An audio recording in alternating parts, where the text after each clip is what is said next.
Sí, una buena medida para recaudar, ¿no? Pues para otro motivo, tendrían que primero que arreglar los firmes y luego ya poner poner las limitaciones, pero los firmes están fastidiados.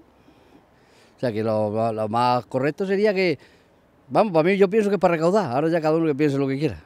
Se supone que es para reducir los accidentes en estas carreteras suelen ser Lo- peligrosas. Los accidentes mayormente, si arreglaran el firme de la carretera, pues habría menos accidentes, pero hay muchos tramos que están malísimos. Eso es nada más que para recaudar dinero. Mi opinión es que nada más que para recaudar dinero, porque, claro, ¿quién se va a poner a esa velocidad? O sea, no creo que vaya a reducir accidentes. No, yo por lo menos, ahí vengo yo no he reducido velocidad ninguna, pero claro, de que me coja el radar, pues me recaudará el dinero de escape. Esa es mi suposición. Ahora, ¿Cree que estas nacionales son peligrosas? ¿Suele haber accidentes? sí, hombre, suele haber, pero yo creo que porque, vamos, no es mi opinión darle esa solución, pero en fin, pienso yo.